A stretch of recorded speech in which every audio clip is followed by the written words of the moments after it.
Selamat pagi semuanya. Apa kabar? Mudah-mudahan kita semuanya dalam keadaan sehat walafiat.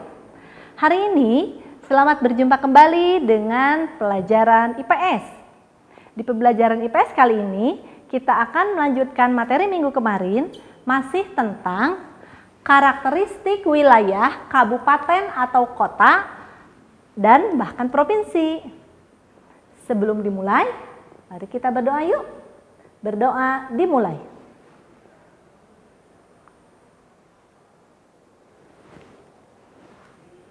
Amin.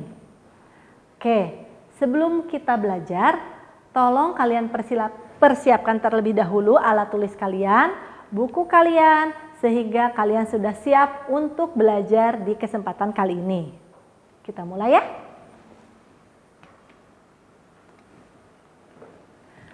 Seperti yang sudah kita pelajari tentang materi peta di minggu yang lalu, Ibu review dulu sedikit untuk komponen peta. Yang pertama, kemarin kita belajar mengenai judul peta. Nah, kalian masih ingat kan? Disinilah letak yang namanya judul dari sebuah peta. Ya, kita lihat. Kemudian,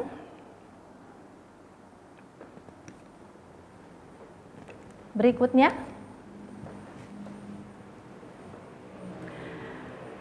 di dalam peta juga ada yang namanya arah mata angin. Masih ingat arah mata angin yang kemarin kita nyanyikan? Yuk kita nyanyi sama-sama lagi. Barat-barat laut, utara timur laut, timur tenggara, selatan barat daya. Gimana? Sudah hafal kalian? Sip. Berikutnya untuk materi peta kita kali ini adalah kita akan mengetahui garis tepi pada peta. Yang mana ya yang dimaksud dengan garis tepi pada peta? Ini garis tepi pada peta. Ya, jadi garis pinggiran yang ada di dalam peta. Berikutnya yang berhubungan dengan peta adalah adanya tahun pembuatan peta. Nah, di sini tertera tahun pembuatan peta. Misalkan tahun berapa peta ini dibuat, ya. Di sini sudah ada kapan peta itu dibuat.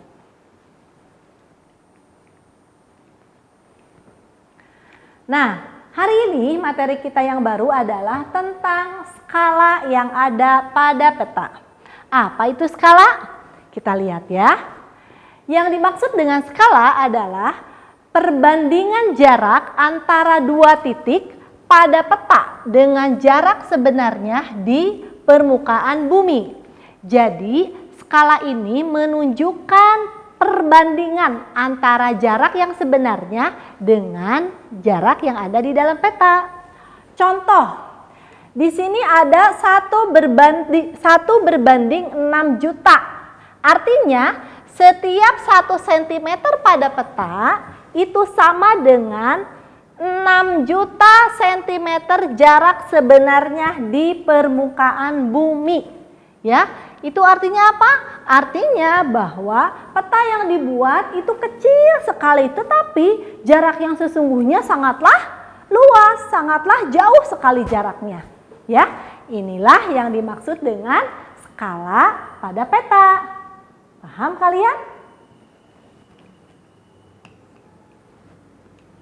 Nah, berikutnya lagi nih, ada yang baru loh. Apa ya? Ada yang dimaksud dengan istilah garis astronomis. Wah, ini tentunya hal yang baru ya buat kalian. Garis astronomis, apa itu? Nih, garis astronomis adalah garis hayal, garis hayal yang ada di atas permukaan bumi yang terdiri dari garis lintang dan garis bujur. Nah, kita lihat di sini ada garis-garis. Ini kan peta Indonesia ya. Nah, ada yang namanya garis lintang. Nih, ini yang namanya garis lintang. Garis yang terbentang dari timur ke barat, ya, dari barat ke timur. Ada juga yang namanya garis bujur. Kalau garis bujur itu yang vertikal, yaitu garis dari utara ke selatan, selatan ke utara. Ini. Jadi garis-garis ini sebetulnya kalau di alam nyata sebetulnya tidak ada. Kalau kita melihat langit itu tidak ada garis astronomis itu. Cuma ini adalah garis khayal. Maksud garis khayal adalah garis yang dibuat untuk mempermudah cara mengukur letak suatu wilayah. Jadi kita bisa tahu berapa jaraknya negara kita, negara Indonesia tuh ada berapa luas wilayahnya, seperti itu. Berikutnya lagi ada yang dimaksud dengan simbol peta. Apa ya yang dimaksud dengan simbol peta itu? Nah, simbol peta itu adalah tanda khusus untuk menjelaskan sesuatu yang berupa garis, warna, dan gambar. Ini ada sebuah contoh tentang simbol pada peta. Sekarang kalian bisa buka peta kalian sendiri di rumah. Coba buka petanya. Sudah punya? Oke. Sekarang jika sudah kalian buka petanya, pasti di dalam peta itu ada tanda-tanda seperti ini. Nah, garis seperti ini sungai. Kemudian garis yang melengkung seperti ini jalan raya. Ada lagi garis yang lurus. Oh, ini jalan lain ke desa.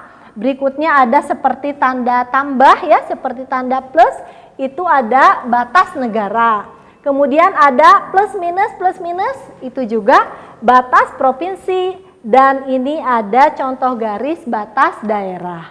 Nah, jadi di dalam peta itu banyak terkandung simbol-simbol yang menunjukkan sesuatu. Jadi ada artinya setiap gambar-gambar ini. Berikutnya. Nah, ini ada hal baru lagi yang mungkin bagi kalian ini baru didengar ya. Ada yang namanya inset peta. Apa itu inset peta? Yaitu peta situasi untuk menunjukkan bentuk peta yang digambar dengan wilayah sekelilingnya yang lebih luas. Nah, contohnya ini. Ini kan ada sebuah gambar peta Provinsi Jawa Tengah. Nah, ada yang namanya inset peta. Mana? Nah, ini contohnya. Penempatan inset peta di sebelah bawah peta utama, ya. Jadi, di sini ada inset peta. Jadi, petanya agak kecil dari peta utamanya yang ini. Paham kan? Nah, kemudian ada lagi nih yang dimaksud dengan legenda. Legenda di sini berbeda dengan legenda yang ada dalam pelajaran bahasa Indonesia. Pada kesempatan kali ini yang dimaksud dengan legenda adalah penjelasan simbol yang ada pada peta. Nah, di sini ada contoh berbagai macam gambar yang ada dalam peta. Contohnya, nih ada jalan kereta api, ada rawan banjir, ada pom bensin, ada kota, dan sebagainya. Setiap tanda-tanda ini, gambar ini menentukan keterangan suatu tempat. Nah, ya, jadi yang namanya legenda ini banyak sekali jenisnya. Nah, sekarang sampailah kita di bagian kita yang terakhir, yaitu tugas tentunya, ya. Apa tugasnya hari ini? Gampang. Yaitu silahkan kalian buka halaman 10, kemudian kerjakan bagian ayo berlatih ya. Bagiannya yang ini saja, bagian ayo berlatih saja. Oke, Ibu berharap kalian bisa memahami isi pembelajaran kita kali ini. Jangan lupa jika kalian belum memahami, kalian bisa membaca lagi ya. Oke, sekian untuk pertemuan kita di siang hari ini. Terima kasih. Assalamualaikum warahmatullahi wabarakatuh.